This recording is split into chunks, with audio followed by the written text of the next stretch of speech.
हे नागों के राजा, हे भगवान शिव, यदि कोई इस वीडियो को सच्चे दिल से लाइक करें, इस कथा को लाइक करें तो उसके परिवार में कभी काल सर्प दोष मत लगने देना, गरीबी मत आने देना, लायक जरूर करें। दोस्तों, नाग पंचमी की कथा सुनने से पहले हमारे चैनल को सब्सक्राइब करके बेल आइकॉन जरूर दबाएगा।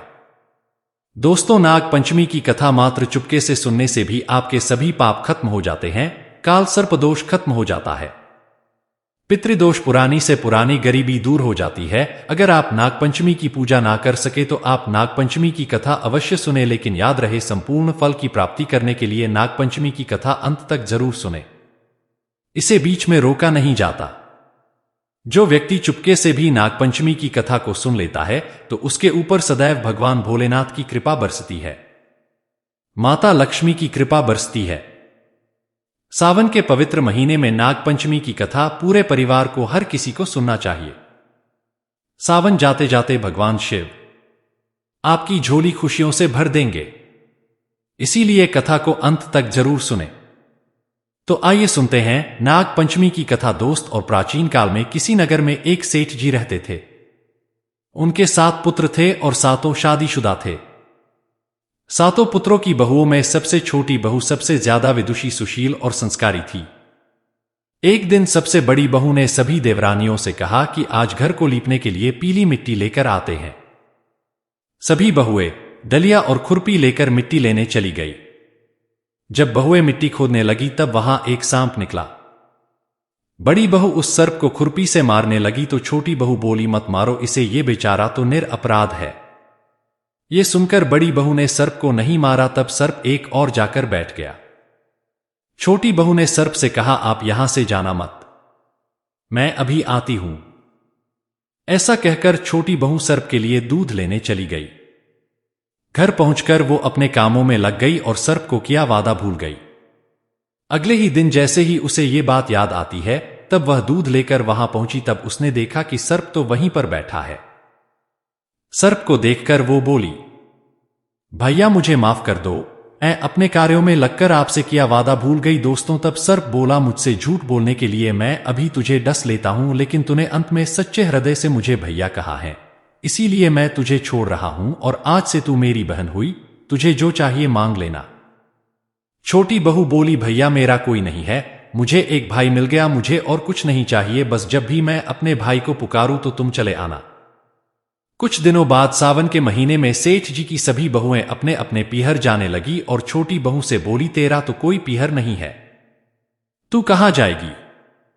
ये सुनकर छोटी बहू बहुत रोई। तभी वो सर्प एक मनुष्य का रूप धारण करके उसके घर आया और बोला, मेरी बहन को भेज दो। तब सबने कहा, इसका तो कोई भाई नहीं है। तो वो बोला, मैं दूर के रिश्ते का भाई लगता हूं। इस तरह विश्वास दिलाने पर घर के लोगों ने छोटी बहू को उसके साथ भेज दिया। दोस्तों, रास्ते में उसने छोटी बहू को बताया, बहन मैं तुम्हारा भाई सर्प हूं और तुम्हें अपने साथ अपने घर नागलोक ले जाने आया हूं, तुम डरना मत, तुम मेरी पूंछ पकड़ लो। छोटी बहू ने सर्प के कहे अनुसार किया। जैसे ही वो नागलोक पहुंचे, नागलोक के धन ऐश्वर्य को देखकर छोटी बहू चकित रह गई। सर उसे अपनी माता के पास में ले गया और बोला, माता ये मेरी बहन है, इसने मेरी जान बचाई थी और ये कुछ दिन हमारे साथ रहने आई है। दोस्तों, सर्प की माता ने छोटी बहू को गले से लगा लिया। अब वो वहां खुशी खुशी रहने लगी। वहां शेषनाग के बहुत छोटे छोटे बच्चे जन्मे हुए थे। वो रोज देखती कि मां सभी को रोज दूध ठंडा करके घंटी बजाती। घंटी की आवाज सुनकर सभी बच्चे वहां आकर दूध पी लेते थे। एक दिन वो मां से बोली, मां आज मैं दूध ठंडा कर देती हूं। अभी दूध ठंडा भी नहीं हुआ था कि उसने जल्दबाजी में घंटी बजा दी और घंटी की आवाज सुनकर छोटे छोटे सांप दौड़ पड़े। दूध पीते ही कईयों के फन जल गए। सभी सर्प बोले, हम इसे डसेंगे, परंतु मां के समझाने पर बच्चे मान गए।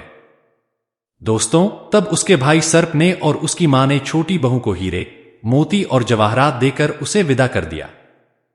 इतनी सारी धन दौलत देखकर बड़ी बहू बोली, भाई ने इतनी सारी दौलत दी है तो इसे झाड़ने के लिए एक सोने की झाड़ू भी दे देता। यह सुनकर सर्प ने सोने की झाड़ू भी लाकर दे दी और उसकी मां की तरफ से हीरे, मोती और मणियों का एक अद्भुत हार भी था, दिया। उस हार की प्रशंसा सारे नगर में होने लगी। दोस्तों, जब यह प्रशंसा नगर की रानी ने सुनी तो उस हार को पहनने की इच्छा उसने राजा को बताई। राजा ने तुरंत अपने सैनिकों को वो हार लेने भेज दिया। राजा के डर से सेठ जी ने छोटी बहू का हार सैनिकों को दे दिया। इस बात से छोटी बहू बहुत दुखी हुई और अपने भाई सर्प को याद करके उसे सारी बात बताई। सर्प बोला, बहन तुम दुखी मत हो, राजा खुद तुम्हें वो हार लौटाने आएंगे। रानी ने जैसे ही वो हार पहना, वो हार सर्प बन गया और रानी ने डर कर वो हार फेंक दिया। ये देखकर राजा ने छोटी बहू को उपस्थित होने का आदेश दिया। सेठ जी स्वयं छोटी बहू को लेकर गए। राजा ने छोटी बहू से पूछा, तूने क्या काला जादू किया है? छोटी बहू बोली, राजन मुझे क्षमा कीजिए, ये हार ऐसा ही है। ये हार मुझे मेरे भाई ने दिया है। इतनी देर में वो नाग वहां पर प्रकट हो गया। नाग बोला, ये मेरी बहन है और ये हार मैंने इसे दिया है। ये देखकर सभी लोगों ने नाग देवता को प्रणाम किया, क्योंकि उस दिन पंचमी तिथि थी, इसीलिए उस दिन से नाग पंचमी का त्योहार मनाया जाता है। दोस्तों, तभी से सभी स्त्रियां सर्प को अपना भाई मानकर उसकी पूजा करती हैं। शास्त्रों में बताया जाता है कि सावन के पवित्र महीने में नाग पंचमी के पावन पर्व पर नाग देवता को गाय का कच्चा दूध अवश्य अर्पित करना चाहिए। इस दिन नागों के राजा साक्षात आपको वरदान देते हैं। काल सर्प दोष समाप्त हो जाता है, पितृदोष दूर हो जाता है। नाग पंचमी पर नाग देवता के दर्शन करना बहुत ही शुभ और मंगलकारी माना जाता है। नाग पंचमी पर यह एक उपाय जरूर करें। इस दिन सांप के बिल में जाकर जो भी शिव भक्त सच्चे दिल से दूध अर्पित कर देता है, उसकी कुंडली के बारे न्यारे हो जाते हैं। स्वयं शिव गण आपके घर आकर धन वर्षा करते हैं। नागों के राजा अत्यंत प्रसन्न होते हैं।